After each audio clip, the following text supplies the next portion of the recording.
Thank you for such a warm welcome. I was listening to everybody else talk, and they all introduced who they were, and I was totally just going to go for it, but I realized that telling you all who I am is probably a good idea. My name is Marlowe. I'm an organizer for PIGSquad, but I am also a game developer. I do primarily art and animation for games. I've worked on games like Dicey Dungeons I released this year, and I worked on World Next Door, and I'm doing work on Cat Lady and working on other stuff with Rose City Games. But yeah, that's me, and I do use tools a lot for ideation, and pretty much I'm going to be talking to you about how to keep the wealth of ideas flowing so that ideas are cheap for you and you're not clinging to a single idea feeling like it's the only idea that you'll ever have for the rest of your life. So first off, creating is so hard. Making stuff is rough. How do people do it all the time? This is a question I ask myself, and I'm sure everybody else who's a creative asks themselves.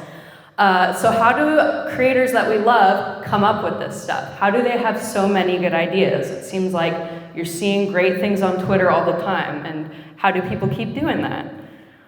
But you can come up with ideas too. And kind of like I mentioned before, we can think things like, what if our great idea doesn't work out? Or we eventually realize it's not as great as we thought. How do we move on from that idea? What if we need to have a lot of different ideas to make something work and we just can't come up with that much? As in designing 150 plus Pokemon. There's like 10,000 now. That's pretty wild. And what if we've only had one good idea ever, which I think every creative person felt like their first idea was their only good idea they'll ever have. And the answer is ideation, which is kind of a fancy word people use for idea generation.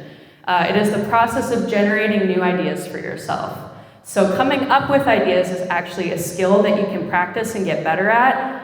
You do not want to really wait on inspiration to strike you. You actually have to practice going out and finding it and grabbing it and building those triggers in your mind that help you regularly come up with ideas. So yeah, feel less attached to your ideas. You have one good idea, you can have another good idea. You can have 10 good ideas. The easiest and best way to feel less attached is getting in the habit of coming up with lots of them. When ideation starts to come easy to you, you'll worry less knowing that you can always come up with something new. So, how do we ideate?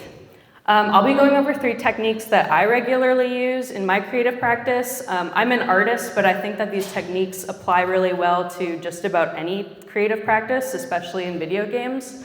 It's just really finding a way of thinking and finding thinking processes that work for your brain and help you generate ideas. So in theory, it could be pretty much anything, which is like a really kind of cop-out and broad thing to say, but it could be going for a walk, watching movies, cooking, or whatever you've tried that helps you find inspiration.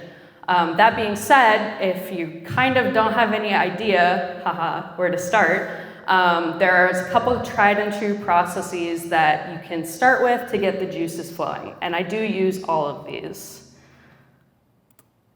My favorite one is list of 10, which is pretty much exactly what it sounds like. You're gonna write down a list of 10 ideas. Come up with 10 scenarios for video games, 10 themes for a music track, or 10 character design ideas. And the idea is that by writing 10 of these, you'll end up being a little bit looser with the ideas that you're coming up with, and you won't be so worried. Like maybe one is the one that you're like, okay, I gotta write a good idea down. But by the time you're at 10, you're just writing down whatever comes to mind. And that's actually a really good process because overthinking can kind of be the death of you as a creator. So yeah, and the idea is that when you're done, you've actually got 10 potential prompts to build on. So you can kind of look at that and decide which ones you find inspiring or which ones you want to kind of go down the rabbit hole with. So let's do it right now. I actually did this last night when I was finalizing this presentation, and this is for real, 10 things I came up with on the spot sitting there. So we're gonna come up with 10 different characters. I wrote down acorn, mean Santa, headphones on the dog, devil in a diaper, handsome orange, alien, rock detective, big coat, sock lover, and punk flower.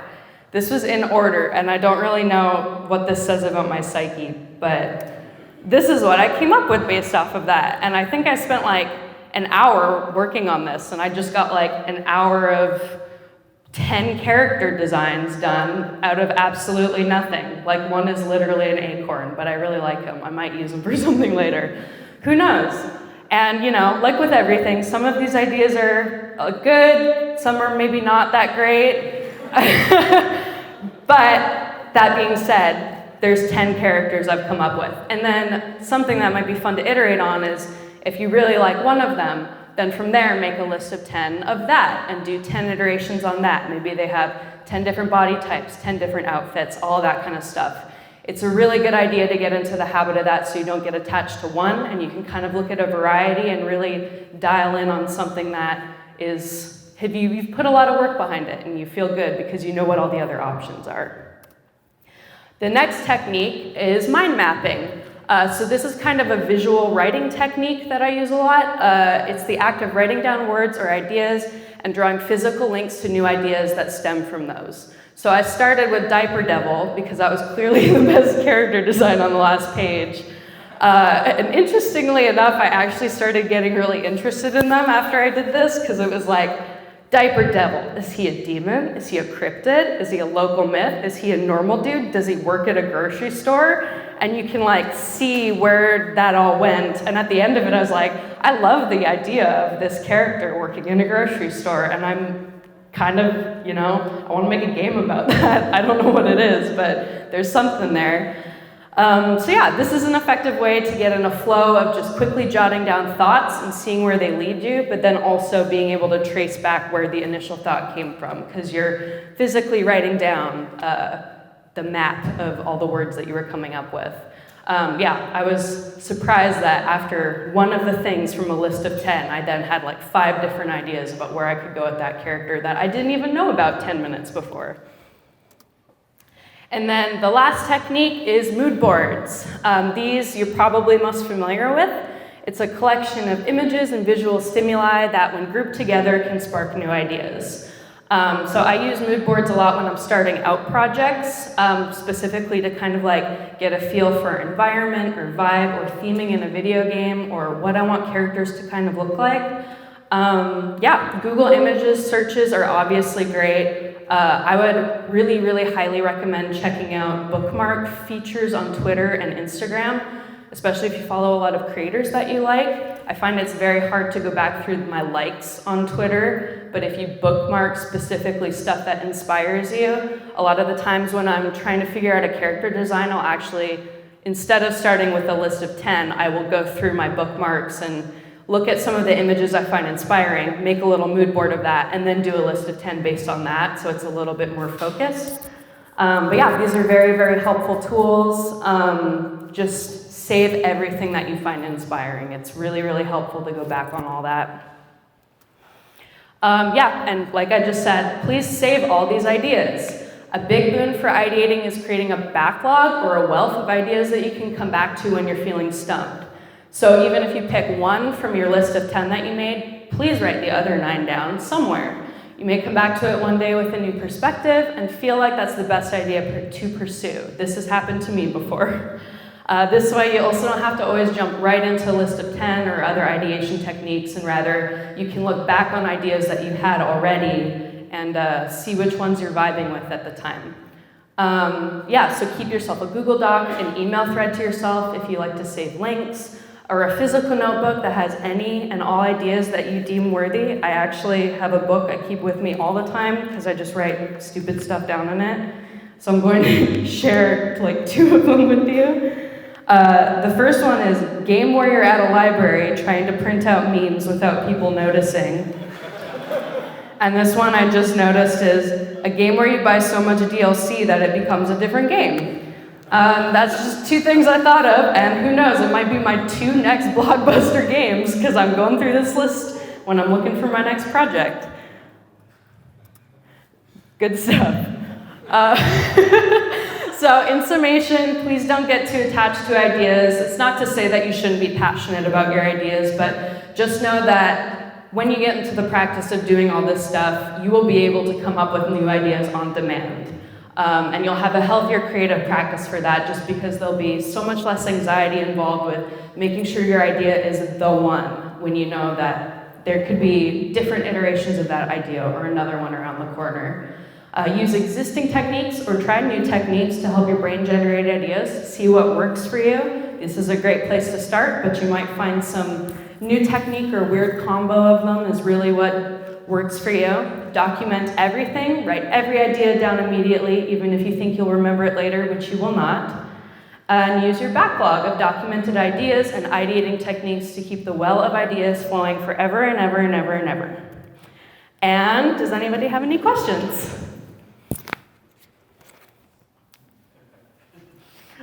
Yes. For your list of 10, Yes. do you always write it out, or do you ever draw it out, or do you ever whatever? I always write it out. I know that you can kind of like think of thumbnailing as a good way to do that too if you're more of a visual thinker, which like I should be because I'm an artist, but I find that writing is pretty easy. Oh yes, sorry. The question was, do I write out my list of 10 or do I draw it out or what do I do to get that started? And yes, I usually write it down. I just find that like it's quicker for me and it actually makes me think less about it than thumbnailing does. It's different for some people, but yeah, that just works for me. Yeah? I'm curious if you have, with the notebooks, Mm-hmm. do you have a system for organizing? How do you go back and find all the stuff that you want to look up? Yeah, so the question was, how do I go back on my documented ideas and do I keep it organized? I think there is like no definitive way to do that. It's kind of like with a lot of this stuff, whatever works best for you.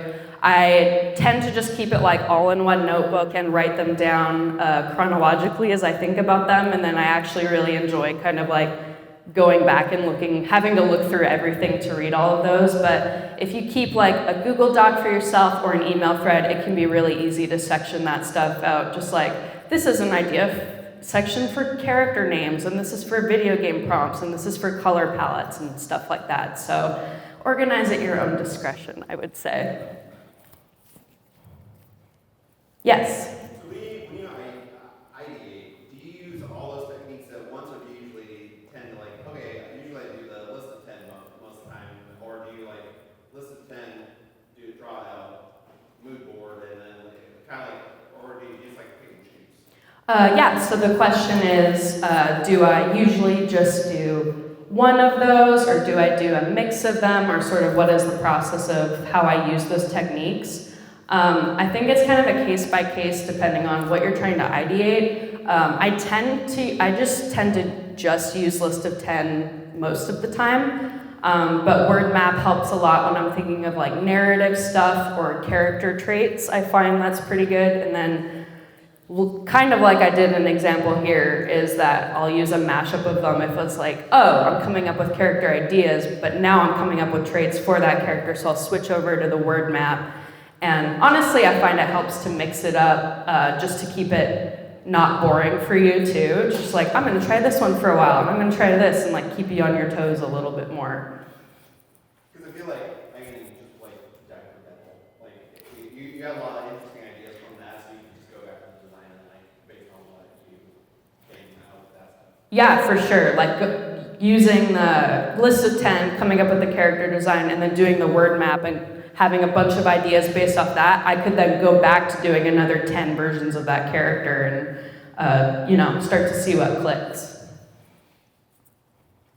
Anybody else?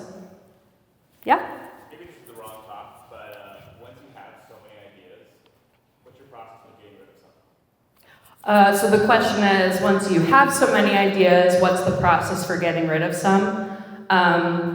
Like I mentioned, it's really good to document everything because you never really know, like, coming back when something's going to be, like, really cool to you with a fresh pair of eyes in 5 years. So I'd recommend keeping as much as possible, but I will say that there are times when I've, like, gone back and it's like, wow, I have a lot of ideas, and I've noticed some of them are pretty similar, or it's like, I've definitely learned more since I wrote that down and don't want to do that kind of stuff, or it's just not my bag. Then kind of like whenever you're going through and looking for inspiration, you'll feel that out for yourself and be able to edit it down or boil it down, or you could even organize it like you have your short list of stuff that you feel really good about, and then you have your backlog of like just the little kind of stupid ideas that may or may never be anything. That's kind of what I would recommend anyway. I think I saw one more hand, but maybe they got scared. Because ideas are scary. Cool. Well, thank you so much, everybody.